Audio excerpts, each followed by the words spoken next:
Salut les gars, on se retrouve pour une nouvelle vidéo. Aujourd'hui, on va voir 3 actions dans le secteur de la santé. Sur ces 3 entreprises, eh bien, il y en a 3 qui sont dans ma watchlist, dont 2 que j'ai pu détenir pendant une certaine durée.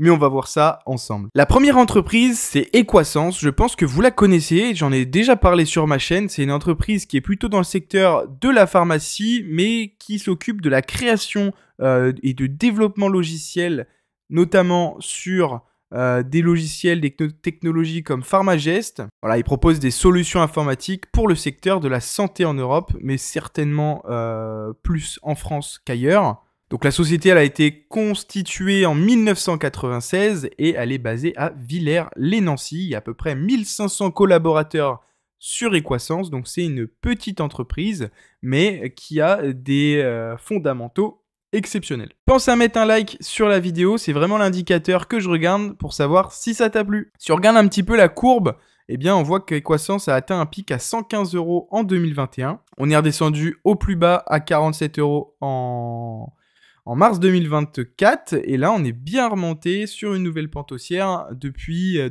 maintenant 3 mois. Pour le coup, j'avais du Equasens en portefeuille, j'en ai vendu mi-mai. D'ailleurs, si tu veux savoir pourquoi, il y a la vidéo ici qui s'affiche. Je vends toutes mes actions sur mon PEA, ça pourra t'intéresser.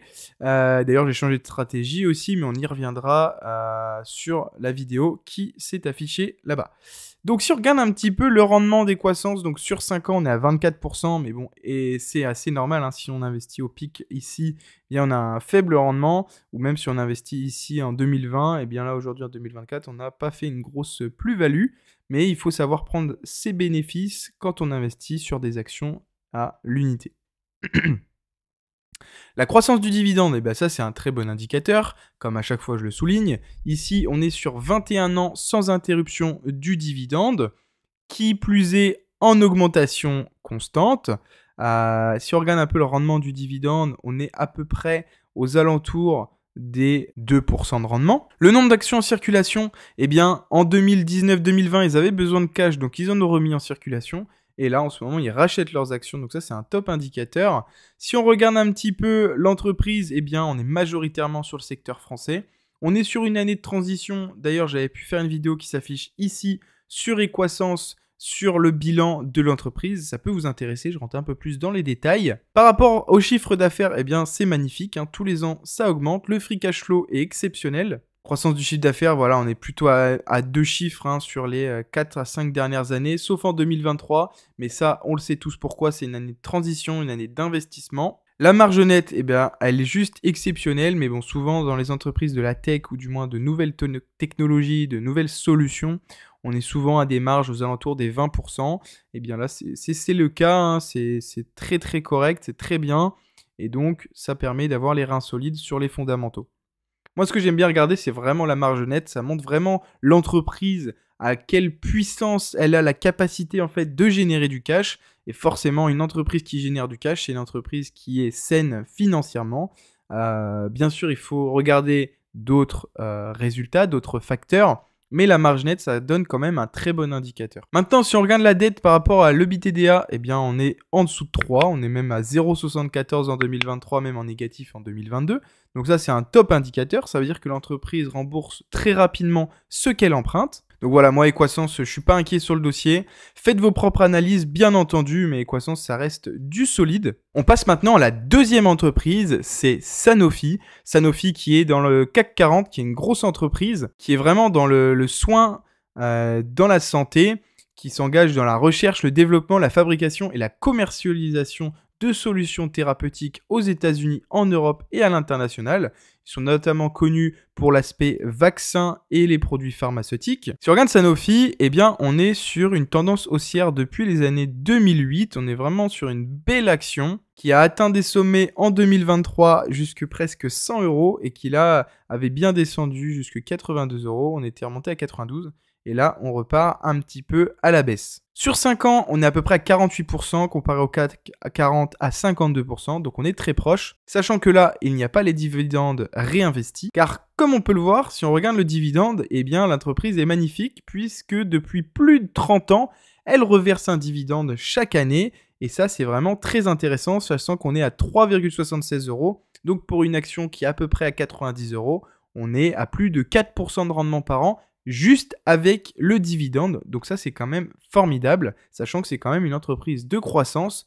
Donc Sanofi, je le mettrai dans les top entreprises à regarder, à analyser pour un portefeuille PEA sur du long terme. Si on regarde un petit peu comment l'entreprise est diversifiée, eh bien on est présent un peu partout, que ce soit en Europe, aux États-Unis, au reste du monde, en Asie, en Chine, au Japon. Donc comme je vous l'ai dit, on est sur la partie médicaments, vaccins et santé grand public. Mais vraiment, l'aspect médicaments, c'est ce qui prône chez Sanofi. Et ça, pour le coup, c'est pas prêt de s'arrêter. Je pense que des médicaments, on en aura toujours besoin puisqu'on vit de plus en plus vieux et donc on a toujours besoin de médicaments.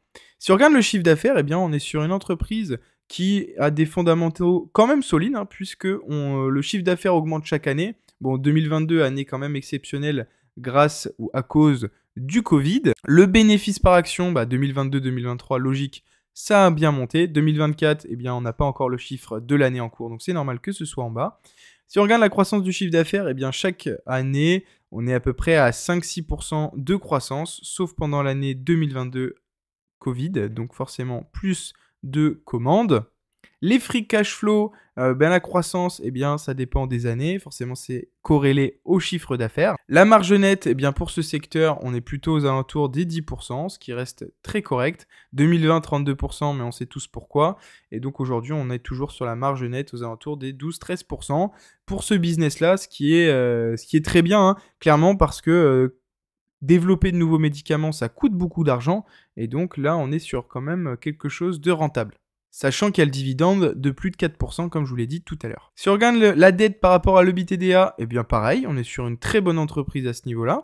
Donc vraiment, il n'y a que des bons indicateurs si on ne rentre pas forcément dans le détail de l'entreprise. Après, il faudrait aller chercher les bilans financiers, les analyser le business development, et tout ce qui va être sur les plans de financement et d'investissement de l'entreprise. Mais a priori, vu comme ça, Sanofi, ça reste une très belle entreprise, une très belle valeur qu'il faut regarder et qui peut être intéressante sur plusieurs années. Attention quand même au PER qui est un petit peu haut, mais bon, on reste en dessous des 25, donc pas de panique, on est sur une très belle entreprise. Et enfin, on passe à la dernière entreprise qui est Vetoquinol. Donc là, on est plutôt sur l'aspect pharmaceutique, mais vétérinaire. Et donc, Vetoquinol conçoit, développe et vend des médicaments vétérinaires.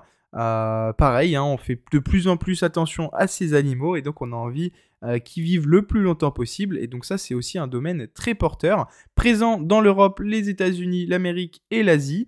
Donc on est vraiment présent partout avec Vetoquinol. La société, elle a été fondée en 1933, donc on peut voir que c'est quand même du solide. Capitalisation boursière à 1 milliard de dollars, un PER à 22, donc on est quand même correct. Si on regarde maintenant le cours de l'entreprise, eh bien on peut voir que pendant 2020 et 2022, ça a explosé, notamment à cause du Covid. Et après, ça s'est très vite calmé à la fin du Covid, mais ça continue de monter. Puisque si on regarde sur une période un petit peu plus réaliste entre 2009 et 2019, eh bien on était quand même sur un bon rendement. Bon, après, il s'est passé ce qui s'est passé, mais on reste sur un business model très rentable, puisque si on regarde sur plus de 5 ans, on est à presque 100% de rendement en 5 ans. Donc ça, c'est juste incroyable quand le CAC 40, quant à lui, fait que 52%. Le dividende, 17 ans sans interruption, donc ça, c'est plutôt pas mal. Après, avec un rendement un peu moins de 1% par an du dividende, mais ça reste notable puisque avoir des dividendes, toutes les entreprises n'en lâchent pas. Pareil, le nombre d'actions en circulation qui baisse, donc ça c'est un très bon indicateur. Et puis après au niveau de comment l'entreprise est diversifiée, eh bien 50% en Europe, aux États-Unis et dans le reste du monde. Plutôt sur les animaux domestiques à 70%, donc tout ce qui va être chien, chat et autres. Et puis le bétail, donc à 32%. Donc je pense que sur ces domaines-là, on est vraiment aux prémices, puisqu'on fait de plus attention aux animaux, etc. Donc je pense que c'est une entreprise qui a encore de belles années derrière elle. Par rapport au chiffre d'affaires, eh bien pareil, on croît depuis 2014 avec une croissance annuelle à peu près aux alentours des 8-10% par an. Donc ça reste très correct. 2023, une légère baisse. C'est pour ça que l'entreprise a chuté. Mais ça se correspond par rapport au Covid où ça a complètement explosé, hein. Croissance du chiffre d'affaires Covid 21%, sachant qu'avant on était plutôt sur du 8-9% par an. Et bien forcément en 2022 ça a un peu chuté et par rapport à 2021 ça a encore un peu chuté. La marge nette, eh bien on est sur un business très rentable puisqu'on est aux alentours des 10% de marge, sachant que dans le secteur de la santé c'est une belle fourchette, 10% de marge, à part Equasens qui eux sont plutôt sur l'aspect logiciel, donc ils peuvent taper les 20%, mais quand on reste au-dessus des 9-10% de marge pour ce genre de business, c'est que c'est très bien. La dette, eh bien, il n'y a pas de dette, tout simplement. Ils investissent, ils remboursent en moins d'un an, quasiment instantanément. Donc ça, c'est aussi un très bon indicateur. Donc pour moi, les 3 entreprises que je vous ai présentées là, ce sont 3 entreprises, bon, bien sûr, il faut faire ses propres recherches, ses propres analyses et un peu plus poussées, mais qui peuvent être très intéressantes sur du long terme.